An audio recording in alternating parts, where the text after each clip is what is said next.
Alors qu'il s'agisse de relations avec nos cheveux et donc avec nous-mêmes, ou plus largement de notre vie de femme, on passe toutes par des phases de bonheur idéalisé, de réalité douloureuse, de prise de conscience et de déclic libérateur, suivi d'une lente reconstruction salvatrice.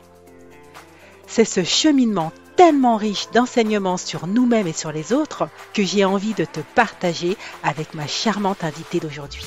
Allez, suis-moi, c'est parti!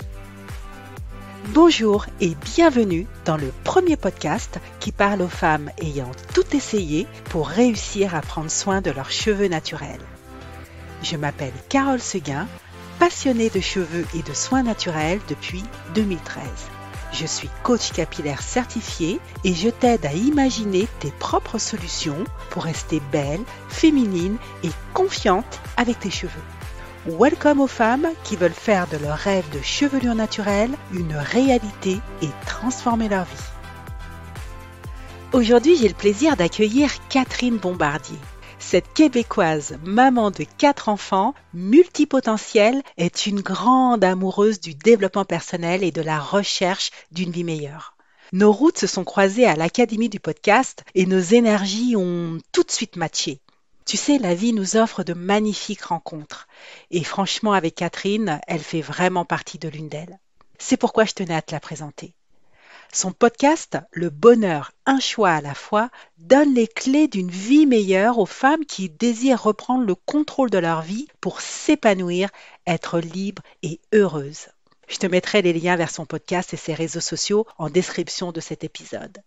On se retrouve juste après cet entretien qui, j'en suis sûre, pourra t'inspirer pour ton propre cheminement. Bien, écoute, bonjour Catherine, vraiment je suis extrêmement heureuse de te retrouver ce soir.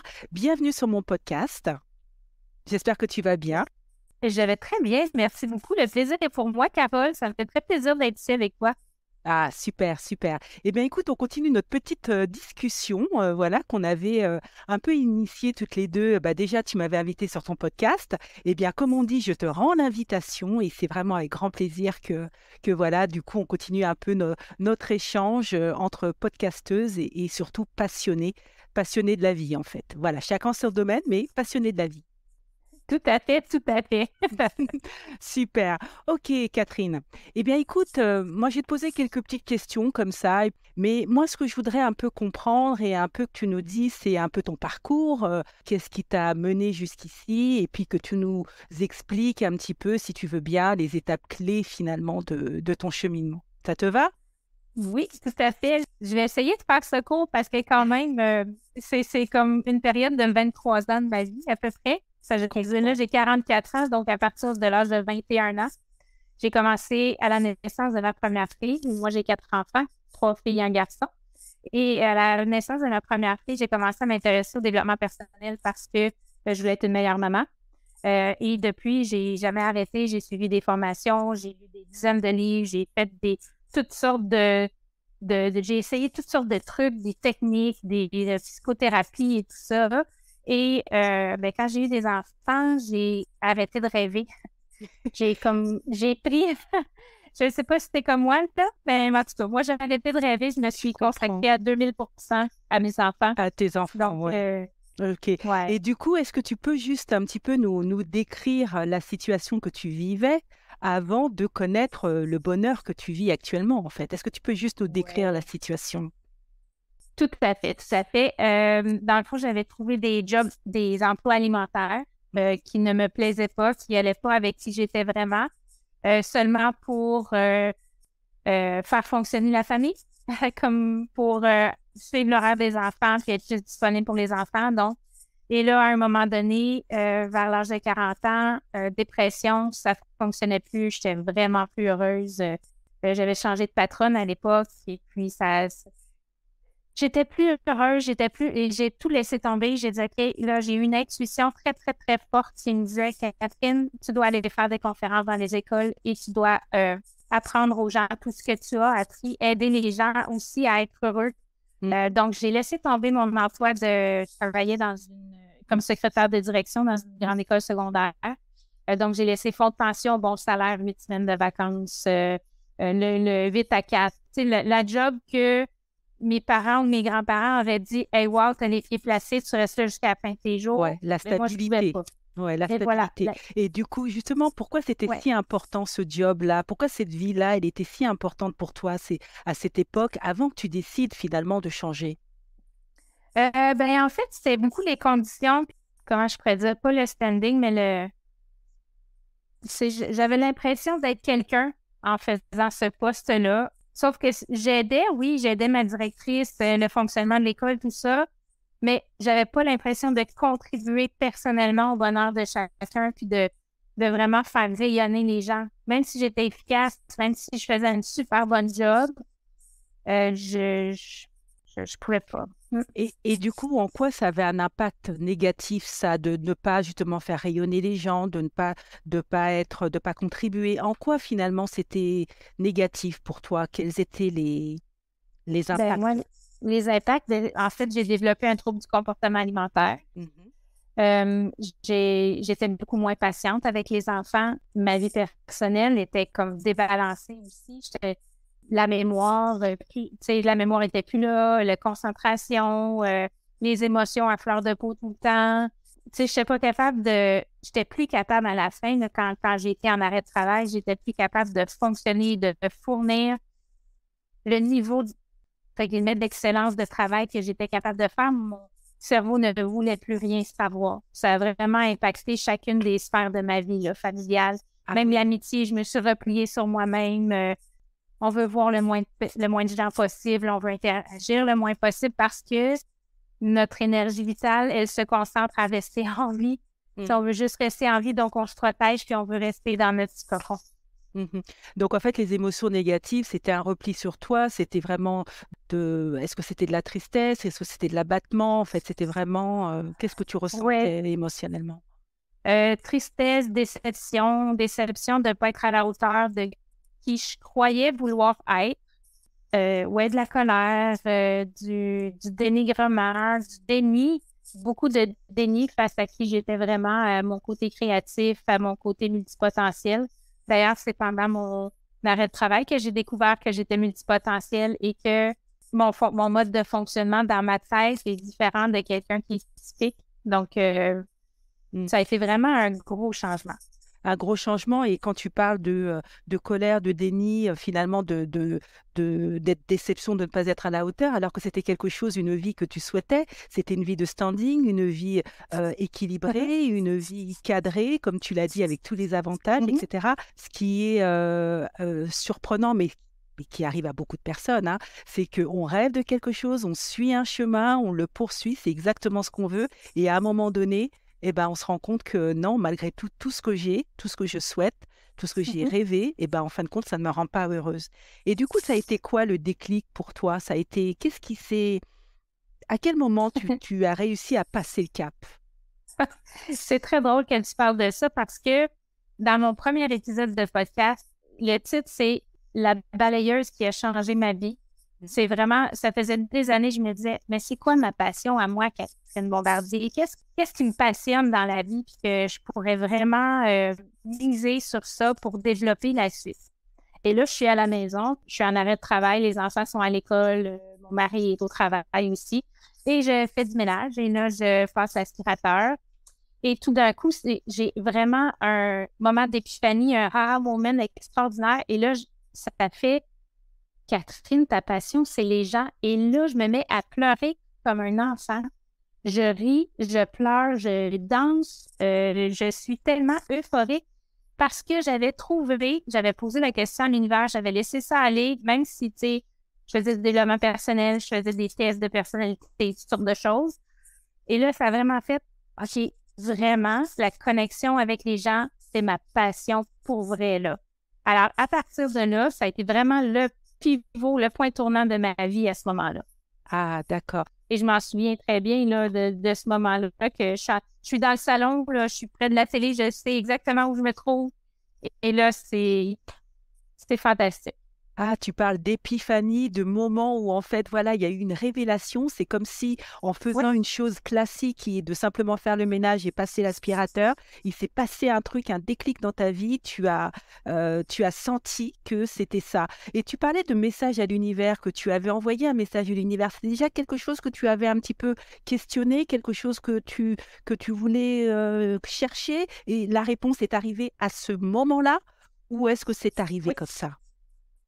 Ben, en fait, moi, j'avais lancé dans l'univers, j'aimerais ça connaître ma passion. C'est quoi ma passion à moi? Parce que j'ai vraiment touché à, autant dans les sports que dans les métiers, touché à plein de choses et ça, c'est mon côté multipotentiel. Mais je savais que j'avais une passion, c'est sûr. Tout le monde en a une. Tout le monde a une mission, tout le monde a une passion, mais je la savais pas. Et puis, c'est vraiment, j'avais lancé cette question-là, puis j'étais comme passée à autre chose. Et c'est à ce moment-là, en passant à l'aspirateur, que m'est venu La le réponse. message ou la Ah, réponse. c'est magnifique, une magnifique histoire, Catherine, vraiment. Et puis en plus, c'est bien parce que je visualise tout à fait ce que tu as vécu.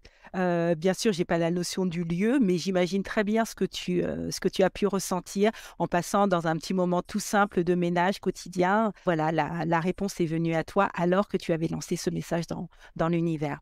Et du coup, quand tu dis que finalement la réponse est arrivée, aider les gens, quelle était ta passion? Donc, aider les gens, te connecter avec les gens, tu as dansé, tu étais heureuse. Donc là, vraiment, c'était voilà, le cœur qui parlait et le corps. Donc, j'imagine très, très bien là, ce que tu as pu ressentir. Et qu'est-ce qui t'a rassuré en fait quand tu t'es dit, bon, ça y est, maintenant, je connais ma passion, je sais ce que j'ai envie de faire. Qu'est-ce qui t'a rassuré dans le fait de te mener sur cette route? Ben, parce que ça venait mettre de la lumière dans la Nova Star que je vivais à ce moment-là, parce que, tu sais, à certains moments, là, au début de mon arrêt de travail, il y a un ruisseau près de chez moi. J'allais m'asseoir sur une roche en plein centre du ruisseau et j'écoutais l'eau couler, je le regardais, mais au Québec, on dit pas de son, pas d'image, ça veut dire aucune réaction, il n'y a pas rien qui se passe, c'est juste, on est là, j'étais là, je regardais l'eau couler, puis pendant 1 heure et demie, 2 heures, je pouvais faire ça presque tous les jours. Puis à un moment donné, Éteinte. ben c'est ce temps-là, oui, éteinte complètement. Besoin de repos, mon cerveau avait besoin de repos, mon corps avait besoin de repos, parce que j'avais toujours pris des décisions en fonction des autres et non plus en fonction de moi.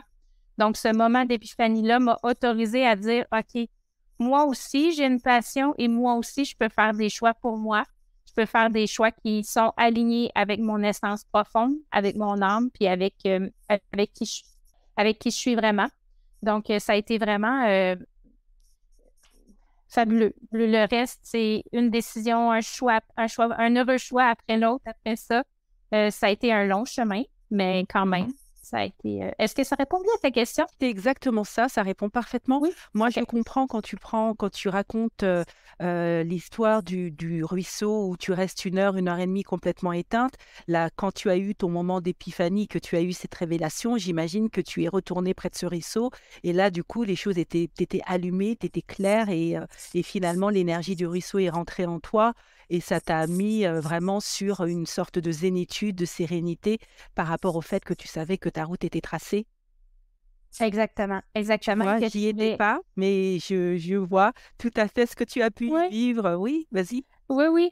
Ben, en fait, c'est ça, c'est vraiment le spark, la bougie d'allumage que ce moment-là, ça a été vraiment ça a tracé la voie pour le reste. À partir de ce moment-là, les choses ont un peu été pareilles. Je dis pas que ça a été facile, loin de là. Et du coup, dans quel domaine tu as mis le focus? Alors, à partir du moment où ça y est, tu t'étais allumé, que c'était bon, que les choses étaient en place, alignées, voilà, que tu avais fait ces choix pour toi. Donc, parle-nous un petit Mhm. peu du focus que tu as mis dans quel domaine tu as mis le focus? OK. Ben là, je dirais, il y a plein de choses. Ce qui a été très important pour moi a été la question. Je me suis posé énormément de questions d'introspection de qui je suis, Catherine, c'est quoi mes valeurs, c'est quoi mon plan de vie, euh, d'où je suis partie, je suis rendue où maintenant et je m'en vais. Qu'est-ce que j'aime pas faire? Qu'est-ce que j'aime faire? C'est quoi mes activités qui me passionnaient? Quand j'étais petite, j'ai vraiment passé par tout ça, là. Tu sais, à partir de ce moment-là, ça a été vraiment, OK, on fait un journal, on fait un journal créatif, j'ai touché à plein de choses pour aller ressortir tout ce qu'il y avait en dedans de moi. pour m'apercevoir que j'ai toujours eu le bonheur facile, que pour moi, les petites choses de la vie, me coucher avec mon conjoint le soir en cuillère, pour moi, ça, c'était un des plus beaux moments dans ma vie. Je sais pas, moi, boire une bonne tasse de chocolat chaud, je bois pas de café, mais le chocolat chaud, pour moi, c'est un petit plaisir de la vie. Les oiseaux, bon, peu importe, là, tu comprends le principe de...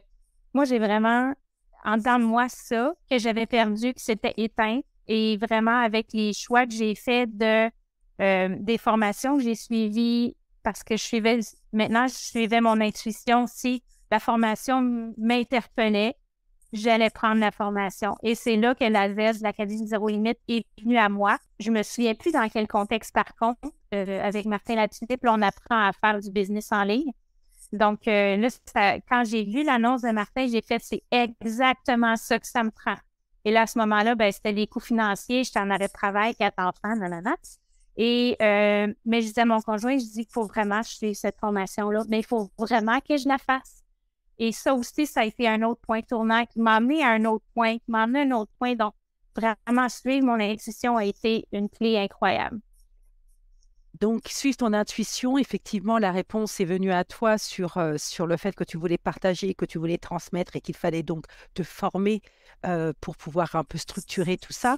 Mais ma question était plus sur, finalement, dans ta vie, alors hormis les petits plaisirs dont tu as parlé, sur quel domaine de ta vie tu as vraiment décidé peut-être de porter ton attention sur, par exemple, je ne sais pas, est-ce que c'est la santé physique, la santé émotionnelle, l'alimentation, la paix intérieure? Sur quel domaine dans ta vie particulièrement tu t'es dit, OK, je vais cleaner, je vais m'occuper de ça et je vais upgrader et je vais monter, améliorer ce domaine? Ça a été beaucoup la santé mentale. La santé mentale.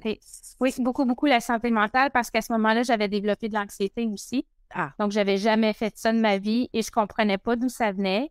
J'ai compris en fouillant, en me posant des questions, comme je disais tout à l'heure. Donc, vraiment, la santé mentale, tout ce qui était mindset, tout ce qui était développement personnel de comment on arrête de toujours entretenir des pensées qui sont nuisibles, vraiment me nourrir la tête avec des belles choses. Donc, ça a été vraiment... le focus a été plus là-dessus parce que le trouble du comportement alimentaire, en fait, ouais. Santé physique aussi, là, l'alimentation, parce que je suis allée suivre une thérapie pour le trouble du comportement alimentaire. C'est pas encore guéri à 100%, mais ça a été un... Tu sais, un ne va pas sans l'autre parce que trop longtemps à m'opprimer, m'écraser, j'ai développé ça. Alors, donc, il faut que j'apprenne à m'exprimer, à prendre la place qui me revient, tout ça, et en même temps faire la paix et me débarrasser de ce trouble-là. Mais ça a été vraiment en parallèle, santé mentale et santé physique, alimentation. Et là, je marche tous les jours, 1/2 heure à 1 heure par jour. Et ça aussi, ça a été vraiment, vraiment, vraiment bon pour ma santé mentale. OK, donc la santé mentale, finalement, a amené la santé physique.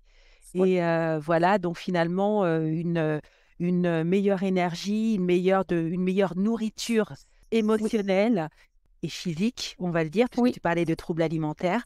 Et du coup, c'est quoi les impacts de ces changements dans ta vie aujourd'hui, là, d'avoir fait ça? C'est quoi les impacts Oh tant mon Dieu. pour toi que pour les autres?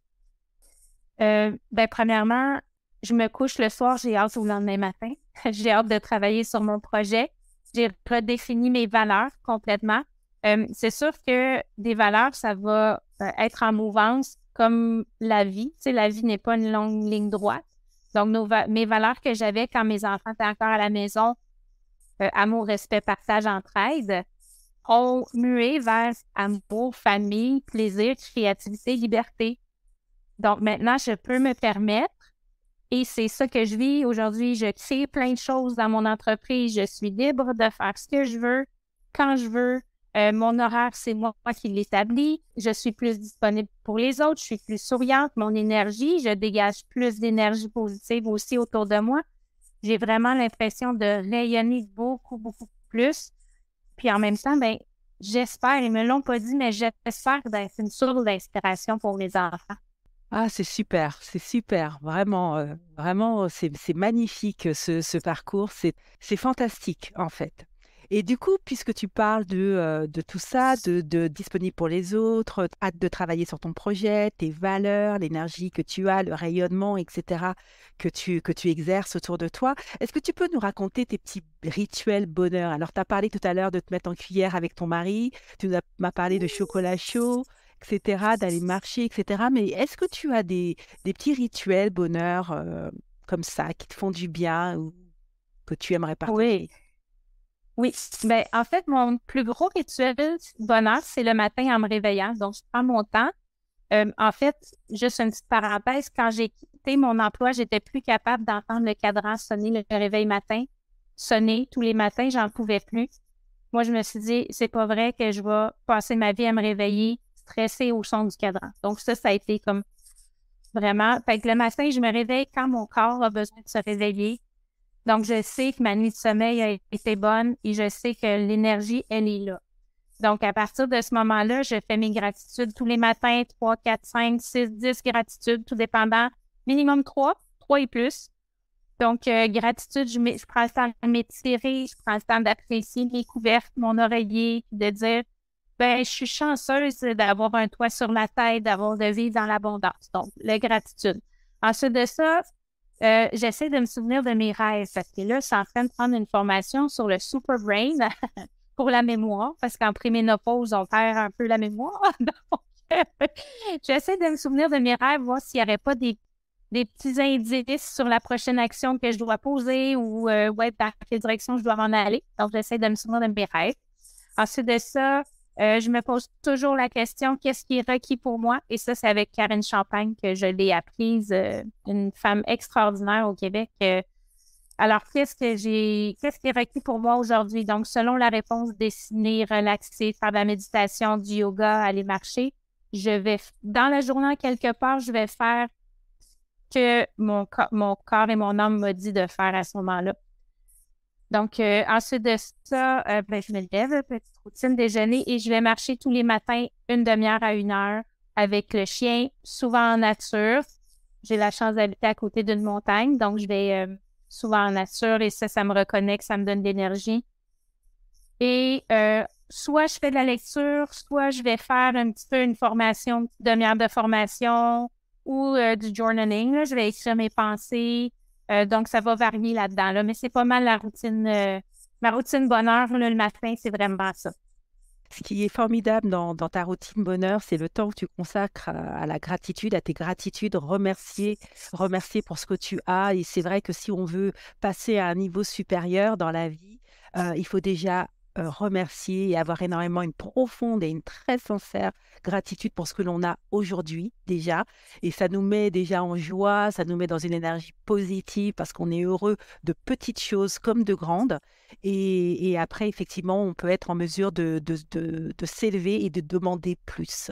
Mais il faut effectivement déjà prendre l'habitude de remercier déjà pour ce que l'on a, le simple toit sur la tête, la santé, ou voilà, enfin des choses qui sont personnelles finalement pour chacun. Oui. Et puis, je m'aperçois que j'ai encore la gratitude est décuplée quand je dis mes gratitudes avec un gros sourire. Si j'affiche un gros sourire, le sentiment de gratitude est amplifié fois 1000. J'ai l'impression d'encore plus être heureuse, puis d'encore plus profiter de l'abondance, puis des belles choses qui m'entourent. Parce que tu dis tes gratitudes à voix haute, c'est pour ça? Non, je l'ai dit dans ma tête, mais D'accord. quand même, j'ai quand même le sourire, un grand, grand sourire. D'accord. Donc tu les ressens en fait. Tu Oui. ressens ce que tu dis, même si tu le dis dans ta tête, tu les ressens et donc le sourire vient naturellement. Oui. Et est-ce que tu as parlé de formation tout à l'heure, tu as dit voilà que tu avais parlé de la formation A Z pour du business en ligne. Du coup, est-ce que tu as un programme ou un accompagnement que tu proposes ou que tu es sur lequel en train de travailler? Tout à fait, tout à fait. Alors, toutes ces péripéties-là, ces petits chemins que j'ai pris m'ont amené à créer l'Académie Love-toi, qui va proposer dans quelques mois un super programme de formation sur 12 semaines. Donc, avec plusieurs modules, ça va être des masterclass que je vais faire sur Zoom. Donc, moi, je voudrais faire comme 1 heure d'enseignement, 1/2 heure, 45 minutes de questions par la suite, si les gens pour interagir. Il va y avoir des super bonus, cahiers d'exercices, réflexions supplémentaires parce que j'ai listé, je pense, entre 30 et 40 questions que moi-même, je me suis posées dans mon cheminement. Donc, ces questions-là vont faire partie d'un carnet de réflexion. Vraiment, là, ça va être... en tout cas, c'est fait avec mon cœur. Je suis certaine et je veux aider le plus de gens possible à ce moment-là. Donc, dans les prochains mois, ça va sortir. Et il y a mon podcast aussi, Le bonheur, un choix à la fois, pour responsabiliser les gens face à leur bonheur aussi, là, qui est disponible sur toutes les plateformes. Ah, super. Donc, cette académie Love-toi, déjà, j'adore le nom, c'est magnifique. C'est tout toi. Et puis, de toute façon, c'est tout ce que tu as à offrir. Love-toi, s'aimer. Et donc là, c'est une formation que tu es en train de préparer. L'idée pour toi, c'est d'être sur des formations en ligne ou d'être dans des coachings individuels. C'est quoi un petit peu que tu as en tête et que tu es en train de nous concocter pour quelques semaines? Ça va être des formations de groupe en ligne, mais je n'exclus pas, par contre, des rencontres en présentiel à certains moments, là, peut-être une ou deux, une rencontre peut-être par cohorte là, en présentiel pour connecter, puis vraiment, parce que c'est vraiment l'essence de ça. Les humains, on a besoin de connecter. Alors, j'aimerais vraiment ça. Puis moi, c'est ma passion, connecter avec les gens. Alors, c'est sûr que ça va faire partie de tout ça. De ton programme. OK. Oui. OK, alors dis-nous, alors que là, on est sur un podcast cheveux, c'est vrai que c'est la thématique qui me tient à cœur, celle que j'avais pu justement aborder avec toi lorsque tu m'avais invité. Quel lien, toi, tu fais entre prendre soin de soi, donc prendre soin de son corps, prendre soin de son esprit, comme tu l'as dit et que tu l'as retracé par rapport à ton parcours, quel lien tu fais entre prendre soin de soi et la relation à ses cheveux? En fait, la relation avec les cheveux et prendre soin de soi, moi, dans mon univers à moi, mes cheveux, c'est mon côté très féminin aussi. Au même titre que mes attributs féminins, mes seins, mes fesses, ces choses-là. Les cheveux, pour moi, c'est très, très féminin. Donc, c'est aussi important que le reste de mon corps. Aussi, là, ça démontre son énergie de la journée aussi. Tu sais, quand on se fait une toque ou une couette sur le dessus de la tête, un peu tout comme ça, puis on est plus, tu sais, on a plus tendance à avoir les épaules basses, un peu plus relax, tout ça, mais quand on se laisse les cheveux, quand tu sais, on prend le temps de faire nos choses, là, notre énergie est différente. Donc, je trouve que les cheveux vont avec notre énergie du jour. Donc, tu dis que l'énergie que tu peux mettre, par exemple, sur un chignon un peu messy, un peu voilà, rapidement fait, etc., peut donner un côté très, comment dire, plus détendu, plus Oui. cool et peut-être Mhm. moins apprêté. Mais lorsque l'on est sur quelque chose où on a envie d'être un petit peu plus sophistiqué, plus élégante ou en tout cas un peu plus apprêtée, la coiffure, du coup, elle aussi va changer, c'est ça? Exactement. Ben pour moi, je ne sais pas pour Oui. les autres, mais moi, c'est comme C'est ça. de toi dont on parle. C'est de toi dont on parle. Tu voulais justement connaître toi, pour toi, quelle était la relation finalement pour toi, pour les cheveux. Donc ça veut dire que s'il y a l'énergie, qui est la féminité, effectivement un attribut important, et l'énergie donnée en fonction de l'humeur et puis de la façon dont on se coiffe. Et du coup, quel conseil tu donnerais aux femmes qui nous écoutent et qui veulent aller vers le bonheur? Qu'est-ce que tu leur dirais à ces femmes-là? Ah mon Dieu, dépoussière-toi. Prends le temps de te dépoussiérer, d'aller voir au fond de toi qu'est-ce que tu aimes, qu'est-ce qui te plaît, qu'est-ce qui te fait plaisir, qu'est-ce qui t'allume, qu'est-ce qui t'apporte du bonheur. Et ça, fais-le le plus souvent possible. C'est important. C'est pas juste de savoir, ben j'aime ça, mais ça va aussi de pair avec prendre sa place. Parce que souvent, on n'ose pas prendre notre place, on n'ose pas dire que on voudrait faire telle affaire pour pas déplaire parce que notre famille, nos amis, la société veut qu'on soit comme ça, puis qu'on occupe tel type d'emploi, mais si ça ne nous convient pas, nous, il faut avoir, je m'en vais dire le guts, là, je sais pas si vous savez c'est quoi, mais avoir le courage de dire non, ça, moi, ça ne me convient pas, je choisis autre chose. Choisir son propre bonheur, c'est de faire des choix en fonction de ce qui te plaît. Donc, puis ça, le faire le plus souvent possible. Au début, c'est vraiment difficile, mais plus on le pratique, plus on le fait au début, on commence par des petites choses. C'est qu'est-ce que j'ai le goût de manger aujourd'hui, au lieu d'être sur le pilote automatique de dire je me ramasse un croissant avec un peu de confiture comme à tous les matins, ben je m'arrête 2 minutes et je me dis, OK, qu'est-ce que j'ai le goût de manger? Ah, une orange. OK, je vais manger une orange. Puis là, j'ai le goût. Ah, mais ça, je mangerais du fromage. Je vais prendre du fromage. Mais vraiment, ça, c'est des petites choses qui jouent beaucoup sur le bonheur, je trouve. Donc, les faire le plus souvent possible. Se connaître le mieux possible, puis faire des heureux choix le plus souvent possible. D'accord, donc se dépoussiérer, aller, ne pas avoir peur de regarder à l'intérieur de soi, faire ce travail d'introspection. Dépoussiérer, ça veut dire qu'il faut cleaner, accepter de Ouais. voir les choses et puis de reconnaître ses torts sur certains aspects. Et finalement, se dire, ben voilà, qu'est-ce que j'ai envie de faire? Ne pas hésiter à se projeter et commencer petit à petit, en fait, parce qu'on ne peut pas obtenir de grands changements radicalement et surtout ne pas avoir peur et avoir le courage de sortir de ce qu'on connaît pour aller vers quelque chose de mieux dans lequel on se sentira plus heureuse. C'est ça? Exact, exact. Des fois, des fois, c'est très difficile et on a besoin d'aide extérieure. Et ça, je veux vraiment, dans ma formation, je pense que je vais le répéter souvent. Si tu as besoin d'une aide extérieure, psychologue, psychiatre, travailleur social, ou peu importe, va chercher de l'aide, c'est important. On se sent tellement mieux après. Et ça va plus vite surtout.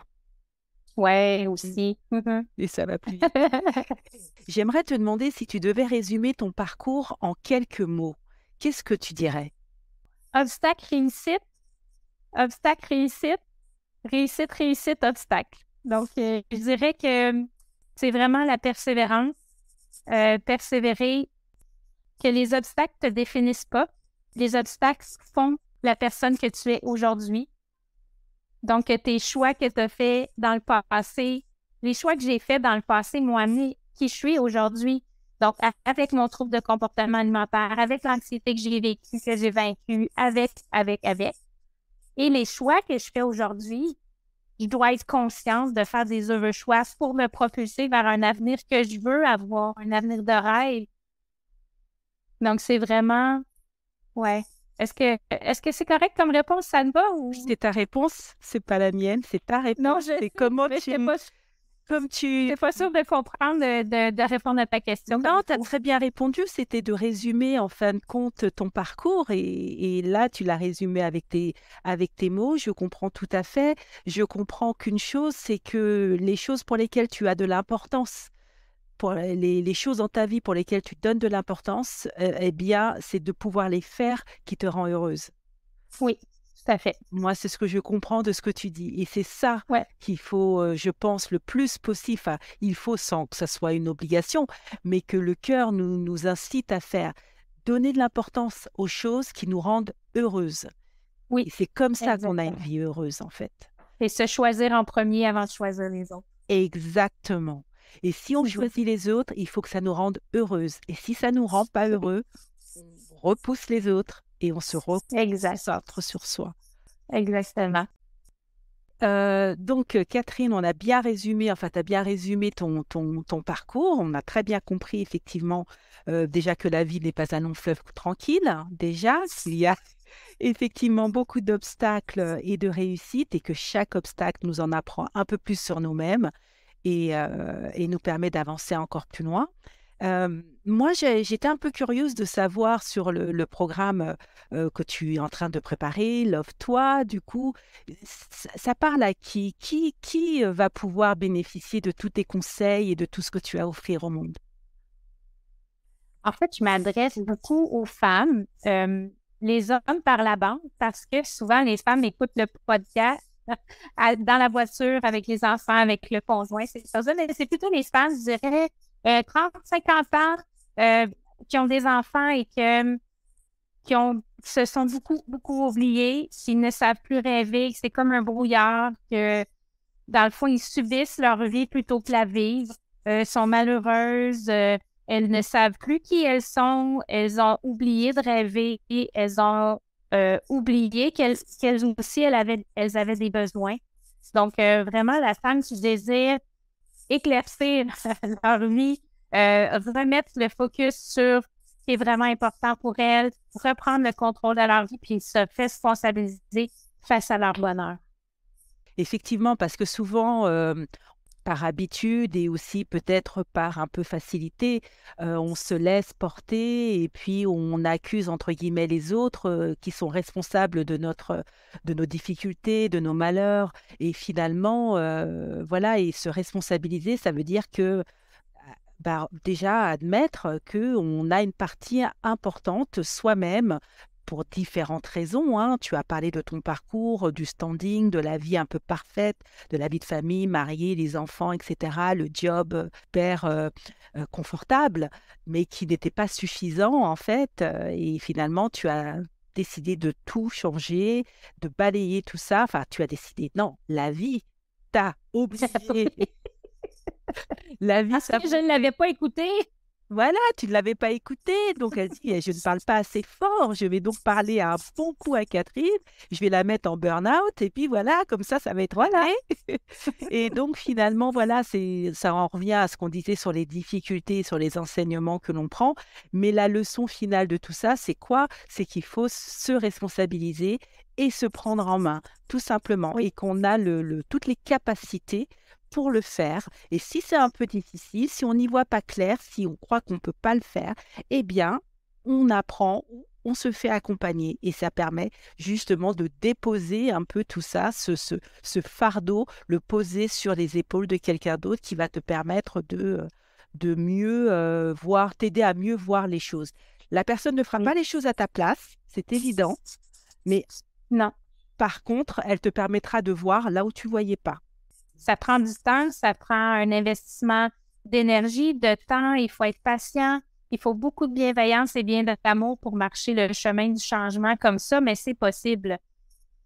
Oui, oui, et il n'y a pas de promesse facile, c'est-à-dire que dès qu'on te dit: «Oui, oui, t'inquiète pas, tu auras rien à faire», non, faut pas croire ça parce que ça demande forcément un travail, un investissement, une application, une énergie, du temps.